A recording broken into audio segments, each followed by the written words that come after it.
नदियों का व्यापक अध्ययन किया आपने इससे पहले मेरे साथ, हिमालय की नदियों का, प्रायद्वीपीय भारत की नदियों का। नदियों का अध्ययन करने के बाद बहुत जरूरी है कि आप भारत में अपवाह प्रतिरूप के विषय में थोड़ी जानकारी हासिल करें। चैप्टर का नाम है आज के अपवाह प्रतिरूप, इंग्लिश में कहते हैं ड्रेनेज पैटर्न। तो आज हम अपवाह प्रतिरूप पढ़ाएंगे और इसके अंत में, अध्याय के अंत में हम कुछ सवाल आपसे करेंगे जिनका उत्तर आपको देना होगा। छोटा सा ही चैप्टर होगा आज का, छोटा सा है इसका। तो किसी क्षेत्र में नदी के प्रवाह का जो स्वरूप होता है, किसी क्षेत्र में या किसी बेसिन में नदी के प्रवाह का जो स्वरूप होता है उसे हम अपवाह प्रतिरूप कहते हैं। भारत में बहुत तरह के अपवाह प्रतिरूप पाए जाते हैं, यहाँ लिखे हुए उनके नाम, हम इनके बारे में अभी डिटेल में चर्चा करेंगे। भारत में बहुत सारे अपवाह प्रतिरूप पाए जाते हैं, सभी परीक्षाओं के लिहाज से महत्वपूर्ण नहीं होते हैं। पिछले वर्षों के प्रश्न पत्रों के आधार पर जो अपवाह प्रतिरूप बार बार पूछे गए हैं या रुचिकर है या महत्वपूर्ण है, वही हम यहाँ पे आपको बताएंगे। तो आइए स्टार्ट करते हैं, पहले इनके नाम देख लेते हैं। तो हमने पहली लाइन बताई थी आपसे कि नदियों के प्रवाह के स्वरूप को अपवाह प्रतिरूप कहते हैं। कितने तरह के अपवाह प्रतिरूप या ड्रेनेज पैटर्न है? पूर्ववर्ती अपवाह प्रतिरूप, इंग्लिश में कहते हैं एंटीसीडेंट ड्रेनेज पैटर्न। अध्यारोपित अपवाह प्रतिरूप, यहाँ अपवाह प्रतिरूप मैंने नहीं लिखा है, आप जोड़ लीजिएगा। अध्यारोपित अपवाह प्रतिरूप, सुपर इम्पोज्ड ड्रेनेज पैटर्न। तीसरा है वृक्षाकार अपवाह प्रतिरूप, डेंड्रेटिक ड्रेनेज पैटर्न। इसी तरह मैंने आगे नाम लिखे हैं, अरीय या अपकेंद्रीय, इंग्लिश में रेडियल। समानांतर, इंग्लिश में पैरेलल। लास्ट है छठा खंडित या विलुप्त अपवाह प्रतिरूप, इंग्लिश में कहते हैं इंटरमिटेंट ड्रेनेज पैटर्न। तो 6 तरह के ड्रेनेज पैटर्न के बारे में आज जानकारी हासिल करेंगे। अक्सर परीक्षाओं में यहाँ से प्रश्न पूछ दिए जाते हैं। लोग गंगा, ब्रह्मपुत्र, सिंधु, गोदावरी, कृष्णा, कावेरी नदियों के बारे में तो खूब पढ़ाई करते हैं, लेकिन अपवाह प्रतिरूप में थोड़े से कमजोर पाए जाते हैं, क्योंकि एक तो इधर इंटरेस्ट कम पैदा हो पाता है, दूसरे ये भूल भी जल्दी ही जाते हैं। इसी बात का लाभ उठाकर आयोग बार बार यहाँ से प्रश्न उठा देता है और मैंने देखा है कि 75% लोग यहाँ से उठाए जाने वाले प्रश्नों का उत्तर गलत दे देते हैं। तो आइए देखिए, पहला है पूर्ववर्ती अपवाह प्रतिरूप। हम नाम लेने के बाद पहले उसे थोड़ा सा समझा देंगे, फिर लिखवाएंगे। हेडिंग डालिए, पूर्ववर्ती अपवाह प्रतिरूप या एंटीसीडेंट ड्रेनेज पैटर्न। देखिए, बहुत सी नदियां ऐसी होती हैं, नदी आमतौर पर कहाँ से निकलती है? पर्वतीय या ऊंचे पठारी क्षेत्रों से नदी निकलती है ना, पर्वतीय क्षेत्रों से। तो कई नदियां ऐसी होती हैं जो कि पर्वत उठने के पहले, पर्वत धीरे धीरे उठे हैं लंबे समय काल में, जैसे हिमालय का निर्माण बहुत ही धीमी गति से हुआ है टेथिस सागर में से। तो बहुत सी नदियां ऐसी हैं जो कि हिमालय के उठने के पहले भी उस स्थान पर बहती थी। जब हिमालय का उत्थान नहीं हुआ था तो पहले भी वहां बहती थी। हिमालय का उत्थान हुआ तो उन नदियों ने हिमालय को काट कर अपनी घाटी को गहरा कर दिया, यानी हिमालय के उठने के साथ साथ इन नदियों ने अपना मार्ग नहीं बदला, बल्कि अपनी घाटी में ही बहती रही। पहले भी यहीं पर बहती थी और आज भी यहीं बह रही हैं। और इसके लिए उन्होंने हिमालय के उत्थान के साथ साथ अपनी घाटी को काटकर वैली को गहरा कर दिया। इसे हम क्या कहते हैं? गार्ज कहते हैं, यानी खड़े ढाल वाली घाटी। देखिए, आई आकार की होती है, बिल्कुल आई आकार की घाटी, खड़े आकार वाली, तो इसे हम गार्ज कहते हैं। तो हिमालय की बहुत सी नदियों ने गार्ज बना दी है पर्वत को काटकर। इन नदियों को, जो कि हिमालय के उठने के पहले भी वहां पर बहती थी और आज भी बह रही हैं, हम कहते हैं पूर्ववर्ती या एंटीसीडेंट ड्रेनेज पैटर्न। ठीक है, तो इसमें पहला पॉइंट लिखेंगे, एंटीसीडेंट ड्रेनेज पैटर्न केवल हिमालय क्षेत्र में पाया जाता है। उदाहरण के लिए सिंधु, सतलज, गंगा और ब्रह्मपुत्र नदियां पूर्ववर्ती अपवाह प्रतिरूप का उदाहरण हैं। ठीक है, इसको समझने के लिए जो बात मैंने बताई वो आप लिख सकते हैं कि हिमालय क्षेत्र में बहुत सी नदियां हिमालय के उत्थान के पहले भी वहां बहती थी। हिमालय के उत्थान के साथ साथ उन्होंने अपनी घाटी को काटकर गहरा कर दिया और आज भी उसी स्थान पर बह रही हैं। ऐसी नदियों को हम पूर्ववर्ती कहते हैं। उदाहरण के लिए इन 4 नदियों का नाम गिना दीजिएगा। आप आश्चर्यचकित हो रहेंगे कि पहले वाले वीडियो में मैंने ये नहीं बताया था कि गंगा भी पूर्ववर्ती अपवाह का उदाहरण है। गंगा भी पूर्ववर्ती अपवाह का उदाहरण है। कैसे, आइए बताते हैं। सबसे पहले हिमालय की 3 श्रेणियां हैं, वृहद हिमालय, लघु हिमालय, शिवालिक। सबसे पहले वृहद हिमालय का उत्थान हुआ, बाद में लघु हिमालय का, फिर उसके बाद शिवालिक का उत्थान हुआ। शिवालिक का उत्थान अभी भी जारी है। तो हिमालय की 3 श्रेणियां थी, है ना, 1 2 3 श्रेणियां हैं। तो सबसे पहले वृहद हिमालय का उत्थान हुआ, जो सबसे उत्तर में है। वृहद हिमालय का उत्थान हुआ तो वहां से गंगा नदी निकल गई, है ना, वहां से गंगा नदी निकल गई, वृहद हिमालय का उत्थान हुआ तो। लेकिन गंगा नदी के मार्ग में ही बाद में लघु हिमालय का उत्थान हो गया, धीरे धीरे एक लंबे समय काल में। तो गंगा नदी ने अपना मार्ग नहीं बदला, बल्कि लघु हिमालय को काट दिया, गहरा कर दिया काट के।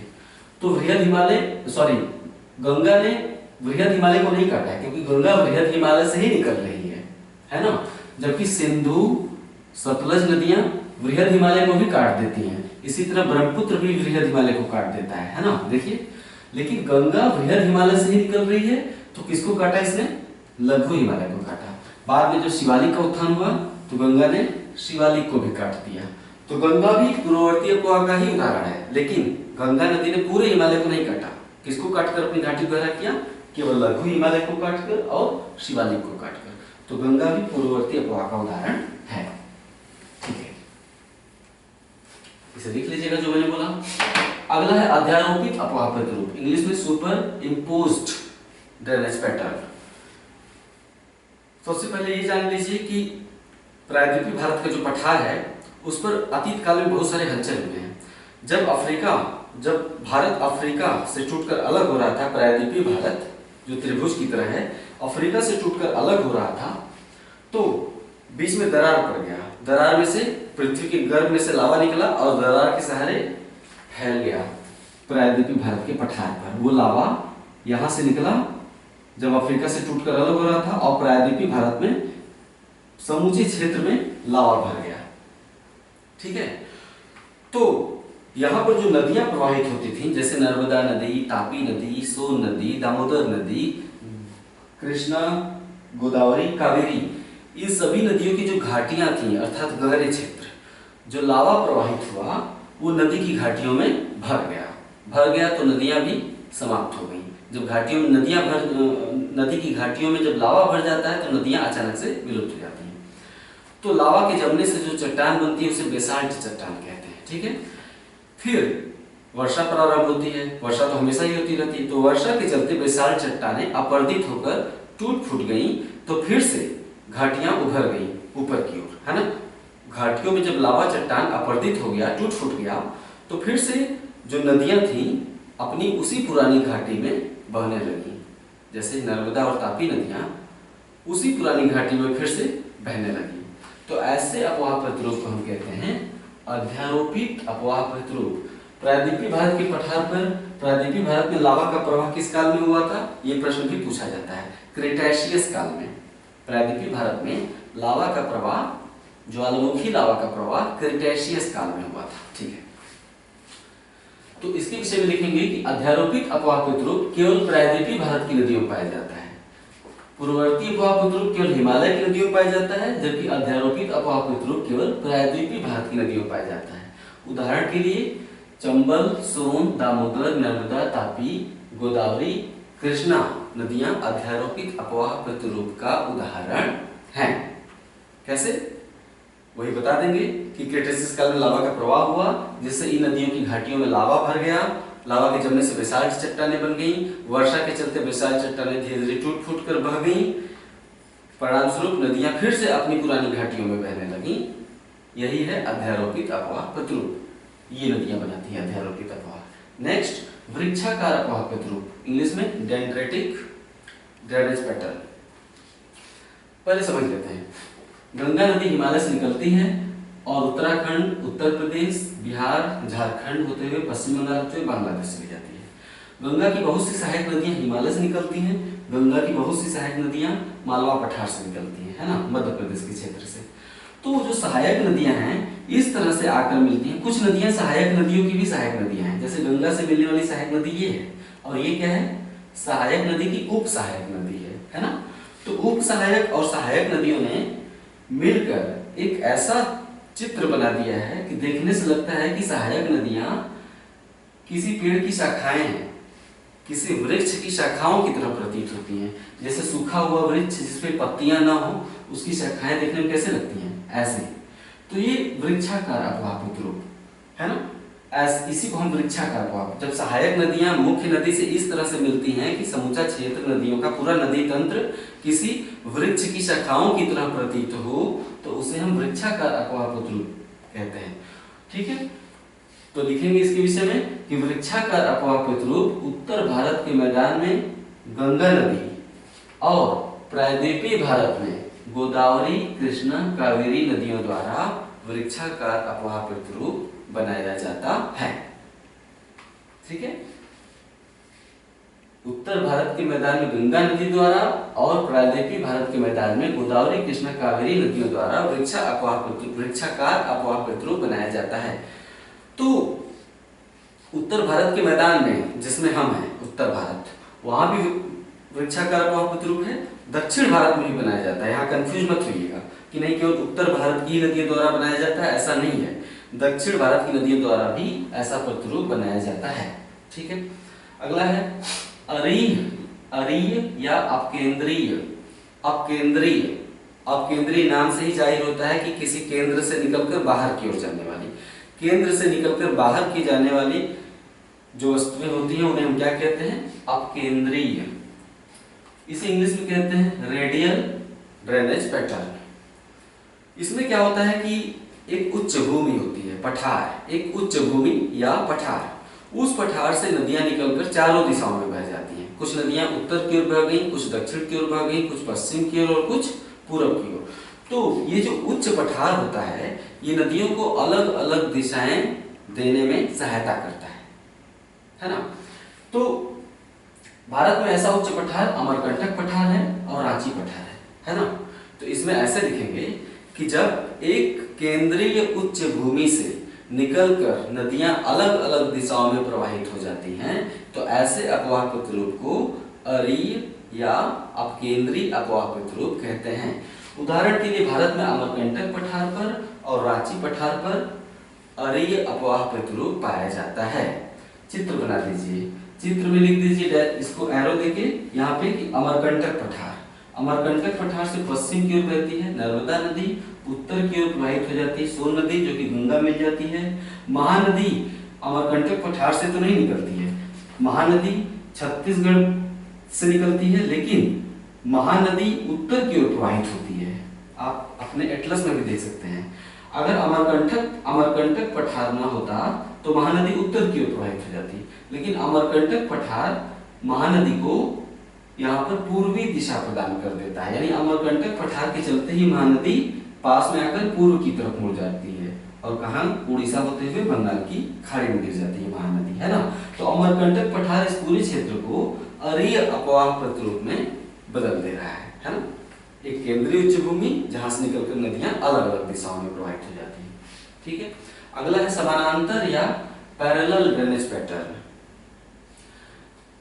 जब ये तब पाया जाता है जब नदियों का उद्गम और मुहाना बहुत ही नजदीक हो, जब नदियों का मुहाना उनके उद्गम से बहुत ही नजदीक हो, अर्थात नदियों का जो सिंक है उनके सोर्स के बहुत ही पास हो और सभी नदियां एक खड़े ढाल में प्रवाहित हो रही हो। तो जब नदियां खड़े ढाल में प्रवाहित होती हैं तो उनको टेढ़े मेढ़े होने का अवसर नहीं मिलता है, सरसराती हुई निकलती हैं और सरसराती हुई बहते हुए नदी समुद्र में चली जाती है ना। तो पश्चिमी घाट से जो नदियां निकलती हैं पश्चिम की ओर बहने वाली, वो बहुत ही तीव्र रफ्तार से, क्योंकि पश्चिमी घाट कैसा है, ऐसे खड़ा है, पश्चिमी घाट कगार की तरह खड़ा है। अब यहाँ पे कोई नदी निकली तो बहुत ही तीव्र वेग से बहते हुए पश्चिमी तटीय मैदान पर आई और चली गई समुद्र में, है ना। तो पश्चिमी घाट से निकलकर पश्चिमी तटीय मैदान पर बहने वाली नदियां समानांतर अपवाह प्रतिरूप बनाती हैं। इसको ऐसे लिखेंगे कि जब नदियां एक तीव्र ढाल पर, जब बहुत सी नदियां एक तीव्र ढाल पर प्रवाहित होती हुई एक दूसरे से एक समान अंतर पर प्रवाहित होती हैं, एक दूसरे से समान अंतर पर प्रवाहित होती हैं, तो इसे समानांतर अपवाह प्रतिरूप कहते हैं। उदाहरण के लिए भारत में पश्चिमी घाट से निकलकर पश्चिमी तटीय मैदान पर प्रवाहित होने वाली नदियां कैसा अपवाह प्रतिरूप बनाती हैं? ये देखिए पश्चिमी घाट है और ये पश्चिमी तट पर बह रही है, ठीक है। देखिए सब में समान अंतर दिख रहा है, कोई भी नदी एक दूसरे से टच नहीं कर रही है, सभी एक दूसरे से दूर दूर बह रही है, ठीक है। अगला है खंडित या विलुप्त अपवाह प्रतिरूप, इंग्लिश में कहते हैं इंटरमिटेंट। जब नदी बहते हुए अचानक सतह पर विलुप्त हो जाती है, सतह पर दिखाई ही नहीं देती, कह रही नदी कहाँ गई, गायब हो गई, है ना, तो उसे हम कहते हैं विलुप्त या खंडित अफवाह प्रतिरूप।